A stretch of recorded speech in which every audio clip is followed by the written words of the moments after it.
बहुत बहुत धन्यवाद सर जी। आपका बहुत बहुत धन्यवाद जो आप हमें इस मंच पे आमंत्रित किए। दोस्तों मैं धन्यवाद दूंगा सर का, क्योंकि जिस सर को मंच पे बुलाने के लिए हमारे सर छोटे पड़ जाते हैं, आज हमें मंच पे बुलाया ये हमारा सौभाग्य है। दोस्तों मैं आगे बढ़ता हूँ। जैसा कि सर जी ने बताया, मेरा नाम जीवन लाल आदित्य है और दोस्तों मैं प्रॉपर रहने वाला रायगढ़ का हूँ। दोस्तों रायगढ़ में इस बिजनेस में आने से पहले मैं Jindal steel and power limited में नौकरी किया करता था।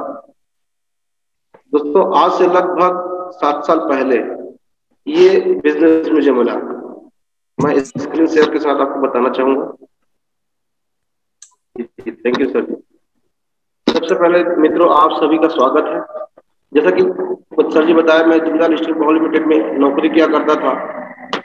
ये दोस्तों जेएसपी और रायगढ़, ये नवीन जी है जिंदल के मालिक, ये मैं हूँ।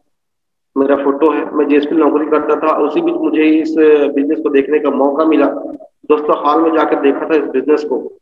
और दोस्तों कई लोग कई प्रकार के सवाल करते हैं, लेकिन जब मैं इस बिजनेस को देखा तो मैं तुरंत ही इसको ज्वाइन कर गया। मैं हॉल से ही फॉर्म भर के और ड्यूटी देकर वापस आया था, क्योंकि मुझे एक चीज लग गया था कि यही एक जगह है जहां से मुझे बड़ी सफलता मिल सकती है, मेरे सपने पूरे हो सकते हैं। तो दोस्तों जब से मैं घर आया, मेरे पापा ने मुझे डांटा कि सब क्या कर दिया तूने, बहुत सारी कंपनी आती हैं चली जाती हैं, भाग जाएगी, तेरा पैसा डूब जाएगा। मैंने कहा ठीक है पापा जी, कोई बात नहीं, दे दिया हूँ तो अब जितने पैसे दिया हूँ निकालते तक तो कम से कम कर लूँ। तो उन्होंने मुझे इजाजत दी, चल ठीक है पैसे को निकाल ले। तब दोस्तों मैं इस काम को करना चालू किया और करते करते दोस्तों मैंने मेहनत की। लगभग प्लान दिखाते दिखाते 65 लोग हो चुके थे, लेकिन दोस्तों रिजल्ट बहुत कम आ रहा था। 65 लोगों में 24 फॉर्म भरकर मात्र 3 सेल आए थे, मात्र 3 सेल। तो मुझे काम तो कर रहा था, मेहनत कर रहा था, रिजल्ट समझ में नहीं आ रहा था। फिर मेरे गुरुजी ने मुझे बताया, जी तुम काम तो कर रहे हो लेकिन तुम्हारा काम करने का तरीका गलत हो रहा है, सही नहीं जा रहा है। तो मैं बोला सर सही तरीका क्या है? उन्होंने कहा कि जीवन जी रायगढ़ में ट्रेनिंग होती है जो सुबह होती है, और मैं सुबह ड्यूटी में हुआ करता था, इसलिए मैं ट्रेनिंग अटेंड नहीं कर पाता था। तो मेरे सीनियर ने मुझे बताया कि अगर इसमें सफल होना है तो आप सबसे पहले तो ट्रेनिंग अटेंड कीजिए। दोस्तों मैं जॉब बंद कर करके मैं ट्रेनिंग में जाना चालू किया, और जब से मैंने ट्रेनिंग में जाना चालू किया दोस्तों मैं काम करता गया, मेरे सब चीज क्लियर हो जाए और रिजल्ट आता गया। उसी बीच दोस्तों एक रिकॉग्निशन शो हो रहा था बिलासपुर में। मेरे सीनियरों ने मुझे काफी प्रयास किया कि जीवन चलो, वहाँ कुछ ऐसी चीजें हैं जो आपको फ्यूचर में कैसे आपको आगे बढ़ना है, यहाँ से क्या क्या मिल सकता है, वो सारी चीजें आपको मिलेगा देखने को।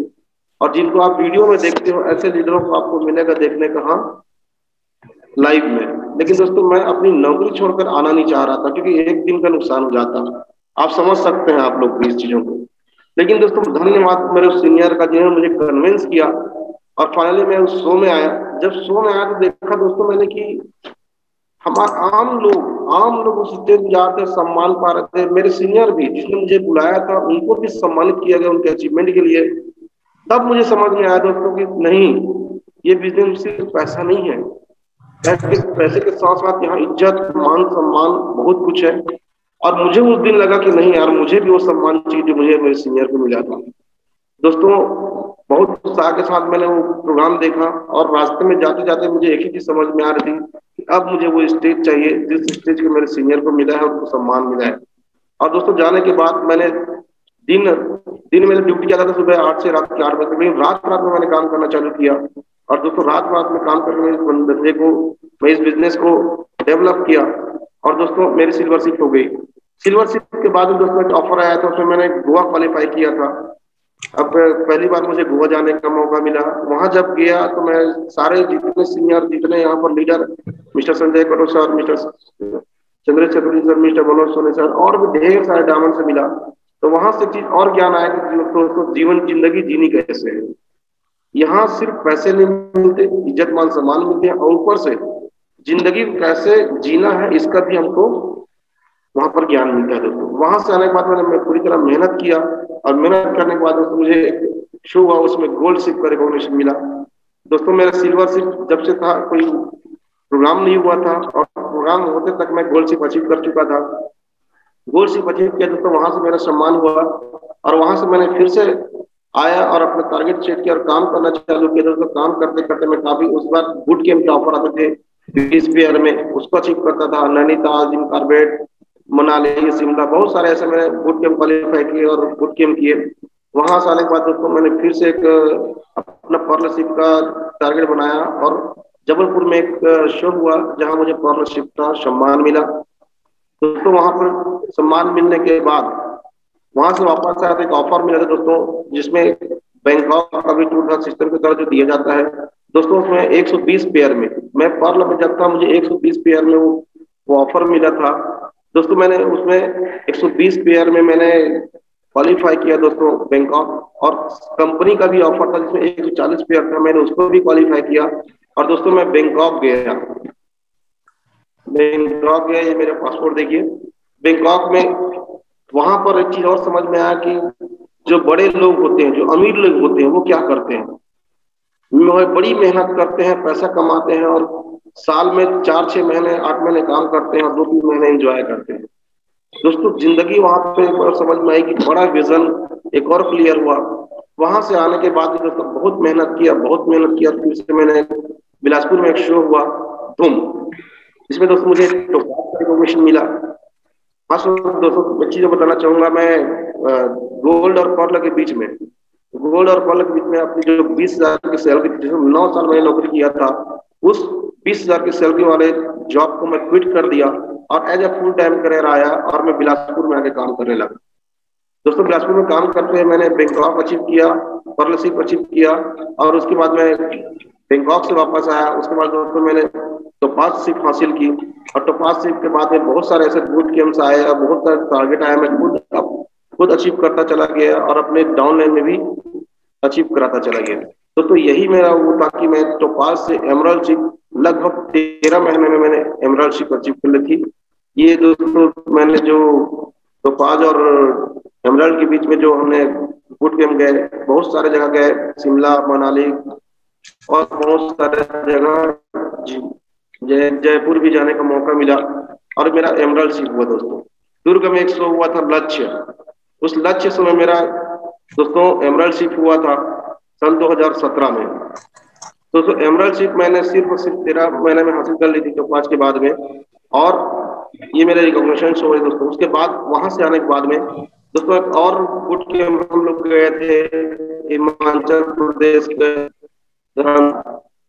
दोस्तों ये हमारा आखिरी बूट कैंप था, उसके बाद में कोरोना की प्रॉब्लम आ गई थी। गुरुजी से वहां पर भी और अच्छे से डिस्कशन हुआ, और दोस्तों वहां से आने के बाद में हमने काफी सारे, मैंने बिलासपुर में अपने टीम के साथ 2-3 रिकॉग्निशन शो भी किए, जिसमें 200 से 300 से 400 लोग तक बैठते थे और काम अच्छा चल रहा था दोस्तों। लेकिन बोलते हैं नियति को कुछ और मंजूर होता है। एक समय ऐसा आया कि दोस्तों टीम में कुछ गलत एक्टिविटी चालू हो गई और लोग कहने से समझने नहीं लगे, मतलब सीधा सीधा करप्ट हो गई वो टीम। तो धीरे धीरे करके कोलैप्स हो रही टीम, मैंने खुद अपना पैर हटा दिया उस टीम से, क्योंकि एक बात समझ में आ गई, अगर इसके साथ काम करता हूँ, इस सदस्यों के साथ काम करता हूँ, कहीं ना कहीं मेरी फ्यूचर जो है वो गर्त में जाएगी। तो मैंने खुद पीछे हटा लिया कदम, और कदम हटाने के बाद में दोस्तों सारी टीम जो है वो खत्म हो गई और पूरी तरह मैं 0 लेवल पे आ गया, नेटवर्क टूट गया। दोस्तों इस बीच में काफी परेशानियां आई, काफी दिक्कतें आई। दोस्तों जो लोग मुझे जानते थे, जो मेरे लेवल के लोग थे, जो दूसरी कंपनियों में जंप मार चुके थे, वो मुझे अप्रोच करने लगे। एक बार तो मुझे एक ऑफर आया था जो 5 लाख कैश देने को तैयार था, सर आप एमराल्ड लेवल में हो, आप एक अच्छे लीडर हो, हमारी कंपनी में है, कैश 5 लाख दिलवाएंगे प्लस एक अच्छी टीम दिलवाएंगे। लेकिन दोस्तों मैंने वहां जाना स्वीकार नहीं किया, क्योंकि मुझे अपने अंदर एक विश्वास था कि दोस्तों जो भी करना है यहीं से करना है, बहुत अच्छी कंपनी है, हमारी कंपनी है, बहुत अच्छा सिस्टम है, कोई दिक्कत नहीं होने वाली।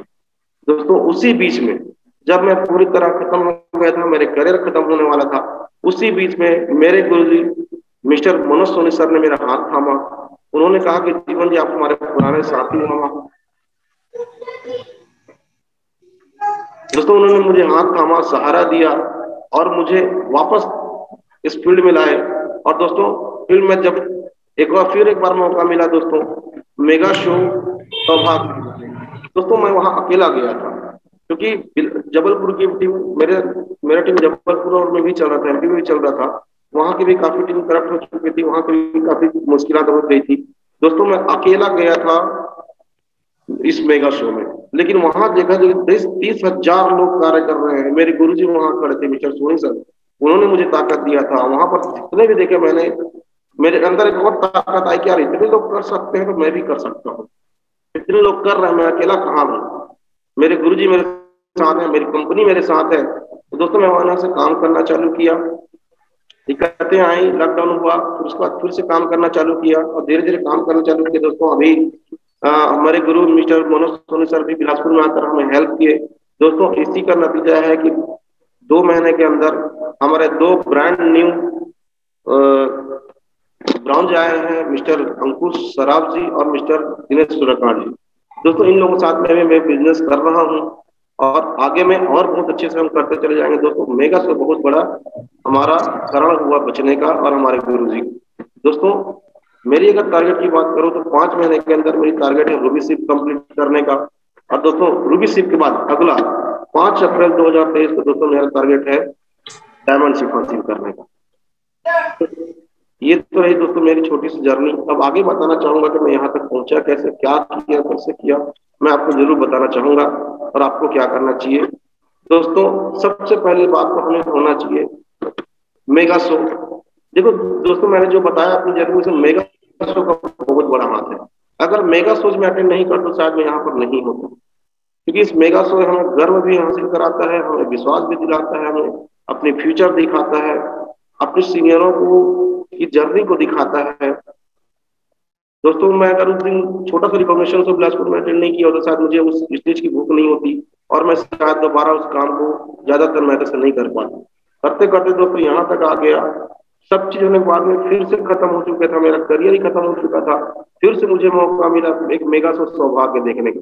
मेरा सौभाग्य था कि वो मेगा शो मैं अटेंड किया मेरे गुरु सोनी सोनी सर जी के मार्गदर्शन से, और दोस्तों आज आपके सामने खड़ा हूँ। दोस्तों सौभाग्य हमारा एक और है कि अभी फिर से हमारा मेगा शो होने वाला है हमारे गुरु जी मिस्टर सोनी सर के मार्गदर्शन में। दोस्तों मैं चाहूंगा जितने भी लोग, या तो आप नहीं गए हैं, आप नए हैं, तो बिल्कुल इस मेगा शो में आइए। और मैं कहता हूँ आपके साथ अगर 2 के भी लोग हैं तो उनको जरूर उठा के लाइए।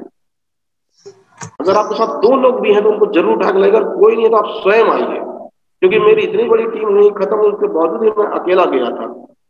क्योंकि जब हम हैं तो सब चीज हो जाएगा। हम मेगा शो अटेंड करेंगे, हमारा क्लियर होगा सारी चीजें, हमारा विश्वास बढ़ेगा, तो आने वाली टीम का भी हम सब कुछ कर सकते हैं। दोस्तों इस मेगा शो में स्वयं आइए और अपने लोगों को भी लाइए, क्योंकि मेगा शो एक ऐसी जगह है दोस्तों जहां से हमारा विश्वास बढ़ता है, हमको गर्व मिलता है। दोस्तों आगे बढ़ते हैं। सबसे पहली चीज, अगर आपको बढ़ने हैं, अगर नए हो या कुछ भी हो, सबसे पहले हमको होना चाहिए गर्व और आत्मा। गर्व किस बात की? तो सबसे बड़ी बात तो गर्व इस बात की है कि आज हमारे साथ जिनका छत्र छाया है मिस्टर सोनी सर, इतने बड़े और इतने बेहतरीन लीडर गुरु जी के छत्र छाया में हम काम कर रहे हैं, हमारा गर्व का विषय है। दूसरा तो गर्व की बात क्या है, आज हम भगवान श्री कृष्ण के, स्वयं भगवान श्री कृष्ण का हम कार्य कर रहे हैं। श्रीमद भगवत गीता जी को जन जन तक पहुंचा रहे हैं, हनुमान जी के ग्रंथ को जन जन तक पहुंचा रहे हैं। एक गर्व की बात नहीं है तो और क्या है दोस्तों? हम गर्व है उस कंपनी के ऊपर जो 20 सालों से चल रही है। और कंपनी आज दोस्तों 327 कंपनी है आज सरकार के रजिस्ट्रेशन में। हमारी कंपनी दोस्तों टर्नओवर के मामले में सबसे नंबर 1 कंपनी है। हमें गर्व होना चाहिए, हम गर्व करते हैं कि हम इंडिया की नंबर 1 कंपनी के साथ कार्य कर रहे हैं। दोस्तों हमें आस्था होनी चाहिए किसके ऊपर? स्वयं के ऊपर, कि हम कर लेंगे, कर लेंगे। आस्था किसको बोलते हैं? विश्वास और आस्था में मतलब क्या है? विश्वास मैंने नहीं लिखा, मैंने लिखा आस्था। विश्वास वो चीजें हैं जो हम देख के कार्य करते हैं, लेकिन आस्था भगवान क्या है? हम देख पाए हैं अभी तक नहीं, महसूस कर पाते हैं। तो दोस्तों आस्था ही तो है जिनके ऊपर हम विश्वास करते हैं। विश्वास से भी ऊपर होता है आस्था।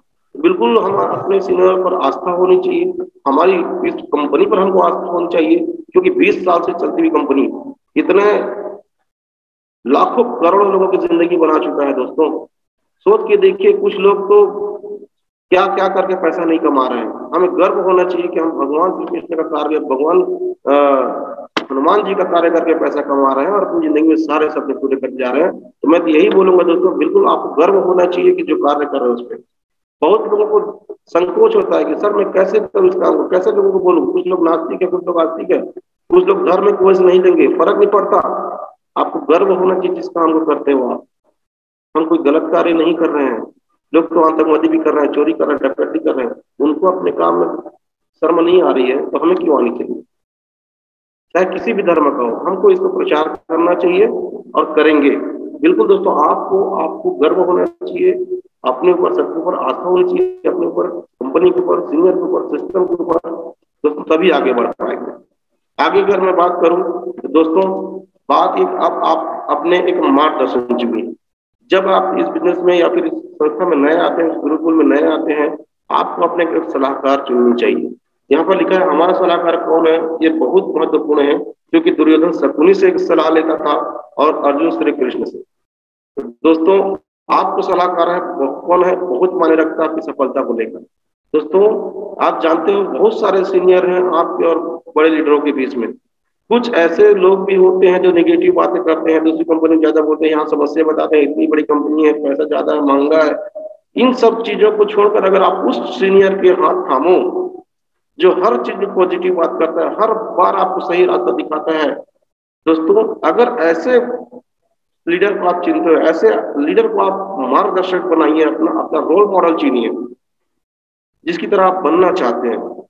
उनका हाथ थामिए, उनके मार्गदर्शन में चलिए। क्योंकि दोस्तों मैं फिर रिपीट करता हूँ, दुर्योधन लेता था शकुनी से राय और श्री कृष्ण अर्जुन लेते श्री कृष्ण से।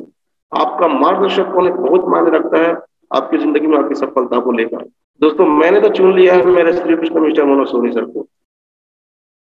ठीक है दोस्तों, आगे बढ़ता हूँ। आपने रोल मॉडल चुनने के बाद में दोस्तों आपको करना पड़ेगा अपना लक्ष्य निर्धारण। आपने सुना होगा अर्जुन और चिड़िया की आंख वाली कहानी। गुरु द्रोण ने जब परीक्षा लिया तो वहां पर सभी को एक एक करके आगे बुलाए, युधिष्ठिर को बुलाया। उन्होंने पूछा कि आपको क्या दिख रहा है। उन्होंने कहा गुरुजी पृथ्वी और आकाश।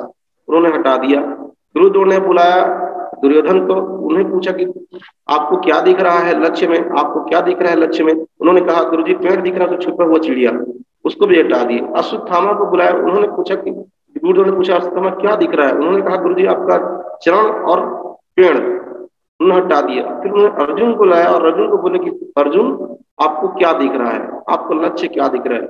अर्जुन बोलते हैं भगवान गुरुजी मुझे सिर्फ और सिर्फ मुंडी दिखाई दे रही है। उसके बाद फिर बोलते हैं कि और क्या दिख रहा है, बोलते हैं अब गुरुजी सीधा मुझे सिर्फ और सिर्फ चिड़िया की आंख दिख रही है। कहने का मतलब दोस्त, आप जो लक्ष्य है वो क्लियर होना चाहिए। यहाँ से आप क्या पाना चाहते हैं, क्या करना चाहते हैं, आगे अपनी जिंदगी में क्या क्या सपने देखे हैं उसको पूरा करना चाहते हैं, भगवान श्री कृष्ण के इस ग्रंथ को कहाँ कहाँ तक पहुंचाना चाह रहे हैं, कितने दिन में 100 भगवत गीता आप स्थापना करने वाले, कितने दिन में 50 कर 500 करने वाले। बिल्कुल आपको क्लियर होना चाहिए, एकदम क्लियर होना चाहिए। और नहीं है तो आप लिख के रखिए कि मुझे ये चीज करना है। तो आपका जो लक्ष्य बिल्कुल निर्धारित होना चाहिए, क्योंकि बिना लक्ष्य निर्धारण किए आप कहीं भी नहीं पहुंच सकते। जैसे कि अर्जुन, अश्वत्थामा और युधिष्ठिर नहीं पहुंच पाए, वैसे दोस्तों बिल्कुल अर्जुन की तरह आपको अपनी टारगेट को क्लियर रखना है और क्लियर टारगेट बनाना है। दोस्तों क्लियर टारगेट के बनाने के बाद में सबसे बड़ी चीज है संकल्प। अपने आप से संकल्प लेना है कि दोस्तों यहाँ से हमें अपने सपने पूरे करने हैं, अपनी जिंदगी पूरे करना है। एक संकल्प है कि भगवत गीता घर घर में पहुंचाएंगे। अपने आप से संकल्प लेना जरूरी है, क्योंकि अक्सर देखा गया है हम कर तो लेते हैं लक्ष्य निर्धारण, लेकिन उसको दूसरों के साथ पाना चाहते हैं। लेकिन नहीं दोस्तों, जब तक स्वयं संकल्प नहीं करेंगे तब तक नहीं होता ये कार्य। हम भी कर रहे थे, हमारी भी कुछ गलतियां हुई हैं। हम भी चाह रहे थे कि हमको लोग मिले, उनके साथ हम भगवत गीता का कार्य कर रहे थे, लेकिन कुछ दिनों में उन्होंने थोड़ा सा दूरी बना लिया। तब हमारे गुरु जी ने कहा कि जीवन जी स्वयं आप संकल्प लो। जब तक आप संकल्प लोगे नहीं तब तक कुछ नहीं होगा। दोस्तों हमने अपना संकल्प लिया और भगवत गीता स्थापना करने के लोग घर में स्वयं अपने लोगों घर में स्थापना, अपने माध्यम से लोगों घर में स्थापना करने का हमने संकल्प लिया और कार्य किया। और दोस्तों कुछ समय बाद हम अपने लोगों घर में भगवत गीता स्थापना किए, जिसे देखकर वापस हमारे एसोसिएट आए और आज कार्य कर रहे हैं और बहुत अच्छे से कार्य कर रहे हैं। मेरा कहने का सिर्फ मैं ये मतलब है कि जब तक आप संकल्प नहीं लेंगे गीता स्थापना कराने का, संपूर्ण हनुमान स्थापना कराने का, दूसरा कोई नहीं करेगा दोस्तों। आगे बढ़ते हैं दोस्तों। संकल्प होने के बाद में दोस्तों सबसे बड़ी चीज और आगे जो आती है, जिनके घर में भगवत गीता और संपूर्ण हनुमान स्थापना करवाना है, बिल्कुल उनके नामों की सूची तैयार करें। दोस्तों हम लोग क्या करते हैं, करना है, हम लोग क्या ढूंढना चालू करते हैं, कुछ आस्तिक लोग, कुछ भगवान बजरंग बली के भक्त लोग ढूंढना चालू करते हैं, कुछ श्री कृष्ण के भक्त ढूंढना चालू करते हैं। ये लोग भक्ति वाले आध्यात्मिक व्यक्ति हैं, ये लोग कर देंगे। बिल्कुल नहीं, ऐसा कभी नहीं होता। आप सिर्फ और सिर्फ अपना काम कीजिए, अपने नामों की सूची बनाइए, उनके पास जाकर डेमो दीजिए, भगवत गीता को दिखाइए, उनके बारे में प्रचार प्रसार कीजिए, संपूर्ण हनुमान दिखाइए, उनके बारे में प्रचार प्रसार कीजिए। दोस्तों अपने आप लोग स्थापना करवाना चालू कर देंगे। हम नाम लिखते नहीं है, हम खोजना चालू कर देते हैं कि कौन आस्तिक है, कौन नास्तिक है, कौन क्या है, कौन खरीद लेगा। बिल्कुल नहीं। कौन राधा स्वामी ज्वाइन हुआ है जो कर लेगा, कौन जय श्री राम वाला है जो हनुमान जी का स्थापना कर लेगा। बिल्कुल नहीं दोस्तों, आप सिर्फ नाम लिखिए, सूची तैयार कीजिए और काम करना चालू कीजिए। दोस्तों सूची तैयार होने के बाद में आपको क्या करना है, निर्धारित कार्य करना है। निर्धारित कार्य क्या है हमारा, जो हमने निर्धारण किया, जो हमारे गुरुजन ने निर्धारण किया, जो हमारे लिए निर्धारण किया। इसमें देखिए अगर मैं बात करूं तो एक श्लोक आता है, नियतम कुरु कर्म त्वम कर्म ज्यायो हम कर्मण शरीर यात्रा चतेन प्रसिद्ध यापो धर्म कर्ण। मतलब शास्त्र विहित कार्य, क्योंकि वो कार्य कीजिए, कार्य कीजिए दोस्तों। कार्य न करने की अपेक्षा कर्म करना बहुत जरूरी होता है, और कर्म करना है, क्योंकि बिना कर्म के शरीर भी साथ नहीं देता, शरीर भी आपका नहीं चलेगा, तो आपको बिजनेस कैसे चलेगा। स्वयं से कार्य कीजिए, स्वयं से कार्य कीजिए, स्वयं से लोगों को डेमो दिखाने का प्रयास कीजिए। नहीं, स्वयं से लोगों को डेमो दिखाने के लिए टाइम लेना चालू कीजिए, अपने सीनियरों के माध्यम से दिखाना, सीनियरों को टाइम देना चालू कीजिए। लेकिन कुछ तो कर्म कीजिए। कुछ लोग चाहते हैं कि सब कुछ हमारे सीनियर और जूनियर कर देगा, वो कभी नहीं होगा। अपना कर्म खुद करना पड़ेगा। दोस्तों हमारा कर्म क्या है, निर्धारण कर्म क्या है, डेमोन्स्ट्रेशन, भगवत गीता का डेमोन्स्ट्रेशन और संपूर्ण हनुमान का डेमोन्स्ट्रेशन स्वयं कीजिए, अपने सीनियरों से कराइए, अपने जूनियरों को कराइए। लेकिन ये काम बिल्कुल करते रहना चाहिए दोस्तों, क्योंकि सोचने और करने सोचने से कुछ नहीं होगा, सिर्फ करना पड़ेगा। दोस्तों कैसे करना पड़ेगा, क्या लिखा है, कर्म ने वजह कार्य माँ फैलेसु कदाचन।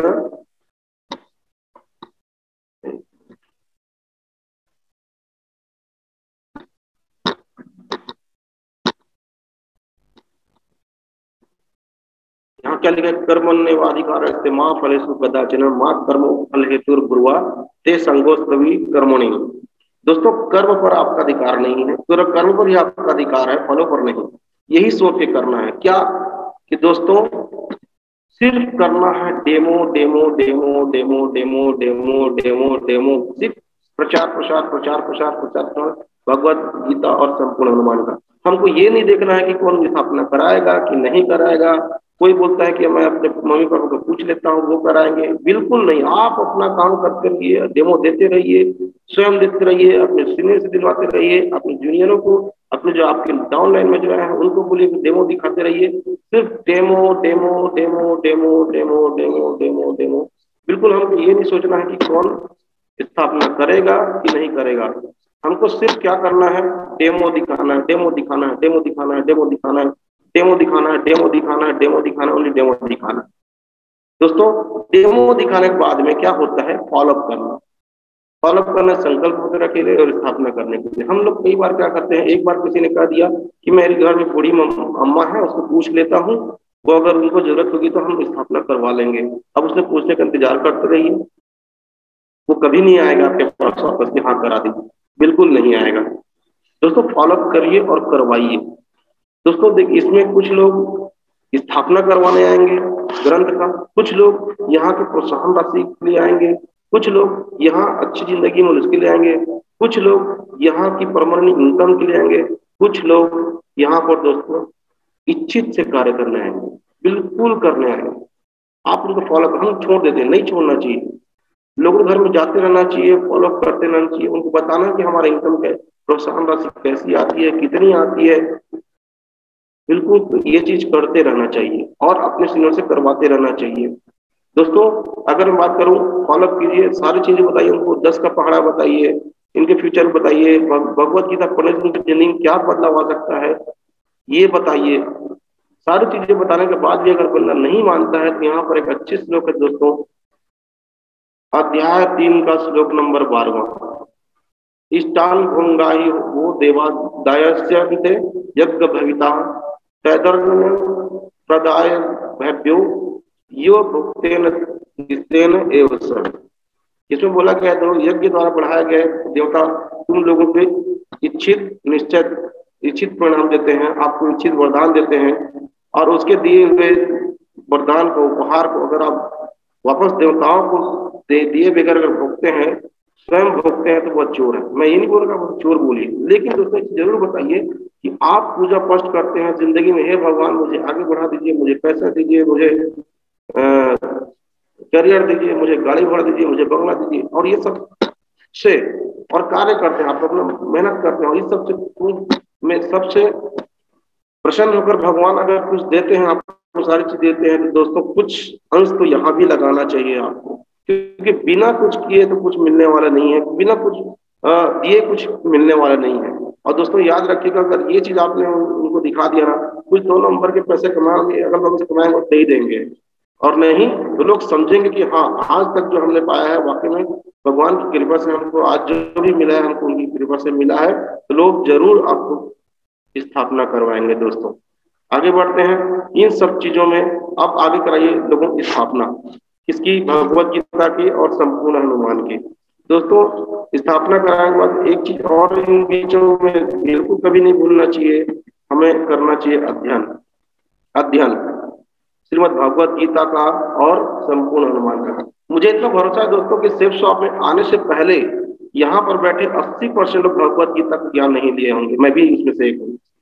हम सुने बस में देखे वैसे भगवत गीता में जाकर पढ़ान कर लेंगे, कभी हमने उद्देश्य बना के इसका अध्ययन नहीं किया। धन्यवाद सेफ शॉप को जिन्होंने हमें चीज दिया, और धन्यवाद उस भगवान का जो हमें चुना इस कार्य को करने के लिए। मैं फिर एक बोल दूंगा, गर्व होना चाहिए हमें कि भगवान ने हमको चुना इस कार्य को करने के लिए।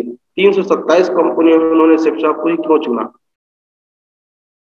और सेफ शॉप में हम हैं, मतलब हमें चुना। तो दोस्तों गर्व की बात है ना, गर्व की बात है, बट अध्ययन करना चाहिए। इसी बहाने से अध्ययन कर लेंगे, हमें भी भगवत गीता का ज्ञान मिल जाएगा, प्रभु श्री कृष्ण का आशीर्वाद मिल जाएगा, और साक्षात बजरंगबली का आशीर्वाद मिल जाएगा।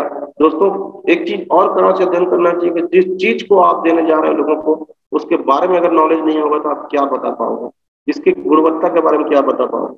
हमें भी हमारे गुरुजी ने काफी समय से बोल रहे थे, बट हम नहीं कर पाए, हमारी भी गलतियां हैं।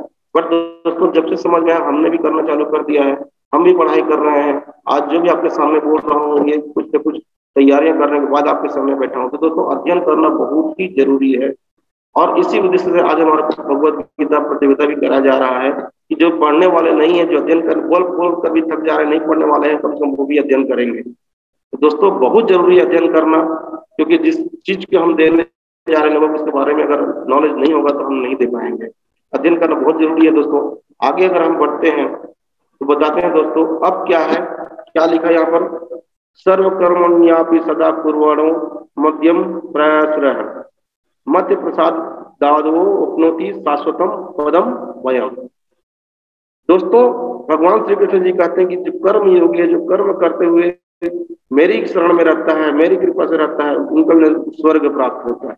दोस्तों हम क्या चाहते हैं, हम अपने सीनियरों के मार्गदर्शन में रहकर कार्य करते रहे, कर्म करते रहे, कर्म करते रहे, कर्म करते रहे, कर्म करते रहे, तो एक दिन हमें परम पद, मतलब क्या हमारा स्वर्ग, हमारा जो लक्ष्य है, कहाँ हमको डायमंड शिप जरूर मिलेगा। दोस्तों जरूर मिलेगा, डायमंड शिप जरूर मिलेगा।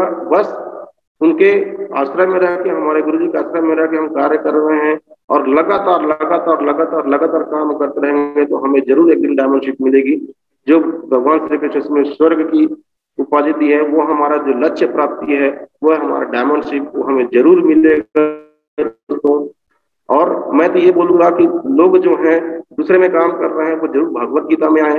भगवान श्री कृष्ण ने कहा कि मेरी शरण में आओ, मैं तुमको स्वर्ग की प्राप्ति कराऊंगा। दोस्तों आज अगर हम दूसरे में काम कर रहे हैं, मैं भी काफी समय से कर रहा था, अगर भगवत गीता पे काम करते हैं तो निश्चित है दोस्तों आपकी सफलता, क्योंकि अभी भगवत गीता की मैं बात करूँ तो मार्केट में आपका कोई कॉम्पिटिटर भी नहीं है, ये भी एक कारण है। दूसरा, सीधा सीधा 200 बीवी का बिजनेस होता है हमारा। तीसरा दोस्तों, अगर हम इसका अध्ययन करते हैं, इसका प्रचार प्रसार करते हैं, तो साक्षात प्रभु श्री कृष्ण का आशीर्वाद हमें मिलता है और साक्षात बजरंग बली का हमें आशीर्वाद मिलता है, जिस कलयुग में जिसे अजर अमर माना गया है प्रभु हनुमान जी, और स्वयं भगवत गीता जो साक्षात श्री कृष्ण जी हैं वो हमारे साथ है दोस्तों। तो हमें तो सफलता मिलना निश्चित है, हमारा डायमेंडशिप बहुत बहुत निश्चित है दोस्तों। तो मैं फिर आपसे, जो लोग अदर प्रोडक्ट में काम कर रहे हैं, मुझे जरूर रिक्वेस्ट करना चाहूंगा कि आप वापस आइए भगवत गीता में, बिल्कुल संकोच मत कीजिए और आगे आइए, और आपका डायमेंडशिप निश्चित है दोस्तों। अंत में यही बोलूंगा, यदा चरित श्रेष्ठ इष्ट देवतरो जना सा यत प्रमाणम कुरुते लोकस्य धनुवर्तते। दोस्तों, जो बोलते हैं जो श्रेष्ठ पुरुष जो जो आचरण करते हैं, यानी जो जो काम करते हैं, मनुष्य भी वैसा ही आचरण करते हैं, वैसा ही काम करते हैं दोस्तों। इसको मैं पहले स्लाइड में भी रख सकता था, लेकिन क्योंकि हम अब कार्य करते करते कुछ ऊपर आ चुके हैं, तो हमारे नीचे लोग आ चुके हैं दोस्तों। आप जानते हैं कि हमारा जो बिजनेस है वो डुप्लीकेशन का है। जैसा आप करोगे, आप लक्ष्य करोगे, आप अपने आप को गर्व करोगे, तो आपकी टीम भी अपने आप को गर्व करेगी। आप लक्ष्य निर्धारण करोगे तो आपके आने वाले सदस्य भी आपको लक्ष्य निर्धारण करेंगे। आप डेमोस्ट्रेशन देंगे तो आपके लोग भी डेमोस्ट्रेशन देंगे। आप फॉलोअप करेंगे तो आपके लोग भी फॉलोअप करेंगे। आप अगर अध्ययन करेंगे तो आपके लोग भी अध्ययन। अगर आप भगवत गीता पे काम करोगे तो आपके लोग भी भगवत गीता पे काम करेंगे। तो दोस्तों, इस श्लोक को आखिरी में रखने का मेरा यही तात्पर्य है कि दोस्तों, जैसा जैसा आप करोगे उससे आपकी टीम करेगी। इसलिए सारे कर्म को करते हुए अगर हम करते हैं तो दोस्तों, यहाँ से हमारी जीत पक्की है, हमारा डायमेंडशिप पक्का है, हमारे सपने पूरे होने पक्का है। दूसरा, भगवान श्री कृष्ण और भगवान श्री हनुमान जी का आशीर्वाद मिलना पक्का है दोस्तों। तो दोस्तों, मैं लास्ट में यही कहूंगा, बहुत बहुत धन्यवाद जो हमें मौका दिया दोस्तों। यहाँ पर जो भी मैंने कहा, जो मैंने सीखा, जो अच्छी बातें थी दोस्तों, वो मेरे सिखाए हुए सीनियर की वजह से थी, मेरे सिस्टम की वजह से थी, मेरी जो भी दोस्तों मेरी गलतियां हैं मुझे माफ कर दी गई उन चीजों के लिए। अब दोस्तों, यहीं पर मैं अपनी वाणी को विराम देता हूँ।